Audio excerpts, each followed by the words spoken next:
శాంతి భద్రతల పరిస్థితి, ప్రజల మాన ప్రాణాలకు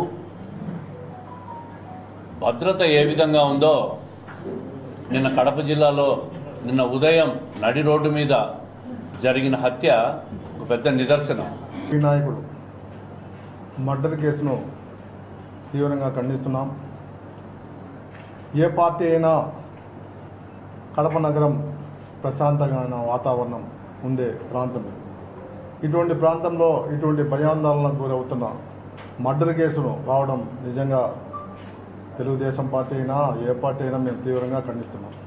ముఖ్యంగా నిన్న రవీంద్రారెడ్డి గారు ప్రెస్ మీట్ పెడుతూ ఆయన ముందుగానే ప్లాన్ చేసి అయ్యా వైసీపీ వాళ్ళు చంపారని తెలిసి కూడా తెలుగుదేశం వాళ్ళు నారా లోకేష్ వచ్చి నారా లోకేష్తో మాట్లాడి ఈ మర్డర్కు ప్లాన్ చేశారేమో, వాళ్ళు కూడా బయటికి రావాలని ఆయన కోరుతున్నాడు. మేము ఒకటి కోరుతున్నాం, దాదాపు ఈ భూ కబ్జాల్లో 1000 కోట్లు లావాదేవీలు జరిగాయి.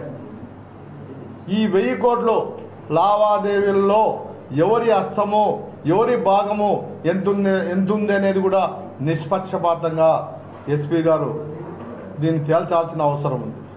ఎందుకంటే ఇటువంటి అవకాశం పోలీస్ అధికారులు మరోసారి రాదు. ఎందుకంటే కడప జిల్లాలో కడప నగరంలో అయితే విచ్చలవిడిగా 3 సెంట్లు కూడా దోచుకున్నారు. ఎకరాలు కాంపౌండ్ వాళ్ళు పాల్గొట్టారు. ఇటువంటి వాళ్ళు 18 బ్యాచ్లు ఉన్నాయంట. విచిత్రంగా ఉంది. పులివెందుల నుంచి ఒక ఆయన వస్తాడు. కాబట్టి ఇటువంటివి మొదటి నుంచి మేము చెప్తాం, అయ్యా భూ కబ్జాలు అయిపోయినాయి, ఫలాని వాళ్ళని రిటర్న్గా అయితేనేమి మేము మీడియా ద్వారా కూడా చెప్పాం. అయితే అప్పుడు మళ్ళీ ఎందుకు పట్టించుకోలేదో మనకు తెలియదు. ఇప్పుడు అవకాశం వచ్చింది కాబట్టి ఎవరైతే ఈ హత్య చేశారో ఈ వైసీపీ నాయకులను దీంట్లో ఎవరెవరి హస్తం ఉంది అనేది కూడా నిగ్గు తేల్చాల్సిన అవసరం ఉంది. కాబట్టి రవీంద్రారెడ్డి గారు చెప్పినట్టు ఏదో తెలుగుదేశం వాళ్ళ వేయాలనే ఒక ప్లాన్ ప్రకారం నారా లోకేష్ పాదయాత్ర వల్ల వీళ్ళకు పంచలు తడిచిపోయినాయి. పంచలు తడిచిపోయి ఏం మాట్లాడుతున్నారో వాళ్ళకే తెలియదు. ఏదో ఒకటి అభాండం వేస్తే వాళ్ళు ఎత్తిపోసుకుంటారు.